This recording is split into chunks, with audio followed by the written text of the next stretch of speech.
Shy நீதி அரசர் வெளியில் நிற்கார், பார்த்துக்கோப்பா. நீதிமன்றம் கோர்ட்டில் இவ்வளோ நாள் கணக்கு போட்டால் டக்குன்னு ஐயா உட்காந்துருக்காருன்னு பார்க்கணும், பார்க்கல. அது ரொம்ப நல்லதுன்ட்டார். நான் சட்டவாரி உள்ளே போகல, செகண்டில் நான் இழுத்து பூட்டுவேன் அப்படின்ட்டார். அவர் கணக்கு அப்படி தான் பிடிப்பார். ஆனால் எவ்வளவோ விட்டு பார்த்துக்கிட்டே இருப்பார். கடவுள் மீறி இவன் நடத்திடுவானா?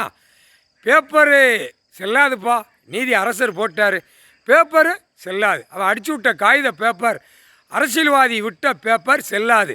அது பத்திரப்பதிவிலே தூக்கிடுவார், வென்று பத்திரப்பதிவிலே தூக்கிடுவார். இது என்ன காரணம்னு கேள்வி கேட்காரு. இந்த பேப்பர் என்ன? அப்போ நீதிமன்றத்தில் கேட்கணுமா வேண்டாமா? இந்த பேப்பர் எப்படி 2ஆம் நம்பராக, அதுவும் 2ஆம் நம்பராக தான் ஓடுது.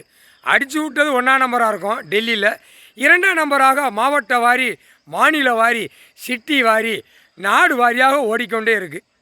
புரியுதா இல்லையாப்பா? ஒருத்தன் சொத்து வாங்குதான்னா 50 கோடி 100 கோடி போட்டு வாங்குதான், 30 ஏக்கர் 40 ஏக்கர்.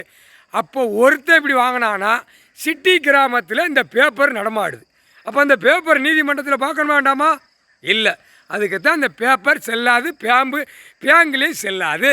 பேங்கில் அச்சடிச்சு விடுதானான்னு அதுக்கு தான் அந்த கேள்வி வரையில், பேங்கில் நீ என்னடா அச்சடிச்சு விடுதாடா, இது என்ன விளையாட்டான்னு கேட்பார். அப்போ கணக்கு வந்துருச்சா? ஒரு பக்கம் manager, government bank, private bank எல்லாம் சீல் அடித்து வச்சு குத்தி இவனுங்களுக்கு பூரா விலங்கு மாட்டி உள்ளே தள்ளிடுவார். எங்கே போனோம்? செதறி டு திருவள்ளங்காப்பாறை உள்ளே தூக்கி போடுவார். எல்லாம் அனைத்து அதிகாரி பூரா உள்ளே போய்கிட்டே இருப்பான். கேடா நான் கணக்கு எடுத்து முடிச்சுக்கிட்டேன் அப்படின்ட்டார் ஐயா நீதி அரசர். நான் நீதி அரசு கணக்கு கோர்ட்டுக்கு கொடுத்துட்டேன்ப்பா. இந்தியா நாடு முழுவதும் கோர்ட்டு நீதிமன்றத்துக்கு கொடுத்துட்டார். இப்போ தமிழ்நாட்டில் நீதி அரசராக உள்ளே உட்காந்துருக்காரு. அதான் தெரியுமா இல்லையா? நீதிபதி ஜட்ஜி ஆணும் பெண்ணும் நெல்லையப்பர் இளந்தொண்டானில் உட்காந்துருக்காரு. அங்கேயும் உட்காந்துருக்காருல ஐயா, அது நீதி அரசர்.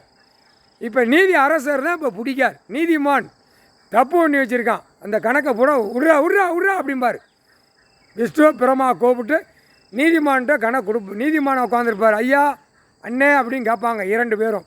அப்போ அந்த கேட்கையில் நீதிமான் தான் கணக்கு கொடுப்பார். இப்போ நீதி அரசர் நான் கணக்கு கொடுக்கேன். கோயிலாலே இருக்கா இல்லையாப்பா நீதிமன்றத்தில்? உங்களுக்கு தெரியாமல் கண்ணை மறைச்சிட்டானா அரசியல்வாதி? எப்படி வேட்டி துண்டு சட்டை விரித்து போட்டு அலைதான். ஒரு தண்டனை கொடுக்காத அளவுக்கு நீதிமன்றத்தில் வழக்காடுது. அதுக்குத்தான் கையில் என்ன வச்சுருக்கான்? காவல்துறை வச்சு கீழே அமைக்குதான். அது நீதி அரசர்கிட்ட முடியாது. முடிச்சிட்டார், கணக்கு முடிச்சிட்டார். காவல்துறை அதிகாரி கணக்கு எல்லாமே அது நீதி அரசரே முடிச்சிட்டார். இப்போ நீதி அரசர் பூமியில் இறங்கி கணக்கு நீதிமன்ற கோர்ட்டு கொடுக்கார்.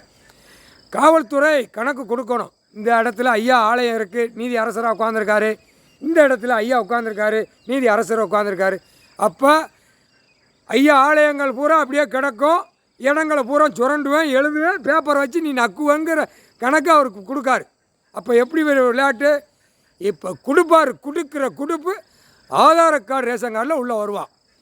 டெல்லி மகாராஷ்டிராலேயும் மும்பையில் இருக்கா, கோழி கூவுத நேரத்தில், சேவல் கூவுற நேரத்தில் அந்த ஆலயத்தை அவன் கணக்கு முடிக்கணும். அந்த வரம் வாங்கிட்டு போனான்.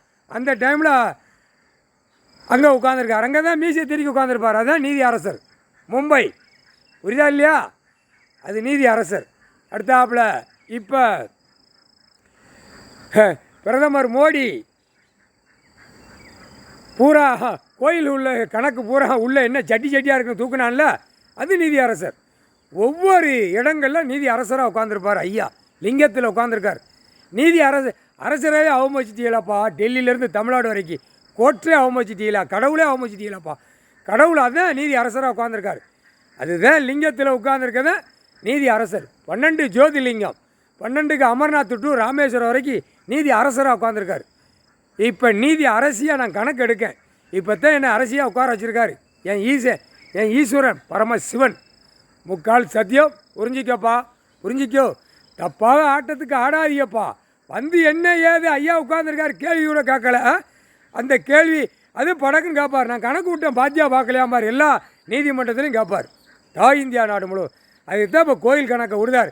நான் நீதி அரசராக உட்காந்துருக்கேன், ஏன் இன்னும் கோர்ட்டு என்னை ஏற்று பார்க்கல, ஏன் என்கிட்ட கேட்கலாங்கிற கேள்வி கேட்கார். அமர்நாத் நீதி அரசர் தான், புரிஞ்சுக்கப்பா. காளீஸ்வர் நீதி அரசர் தான். புரிஞ்சிக்கோ. ராமேஸ்வரம் ஜோதிலிங்கம் நீதி அரசர் தான். அரசர் இதுதான் அரசர். மன்னர் ஆட்சியிலேருந்து எல்லா பயலும் மறைச்சிட்டான். தண்டனை கொடுக்கறது இப்போ யார் கொடுப்பா? எல்லா லிங்கத்திலையும் உட்கார்ந்துருக்க ராஜபாளையத்தில் தெற்கு பாளையத்திலிருந்து அனைத்தும் செட்டி கிராமத்தில் பூரா தண்டனை கொடுக்கறது நீதி அரசர் கொடுப்பார். இப்போ புரிஞ்சுக்கோப்பா. முக்கால்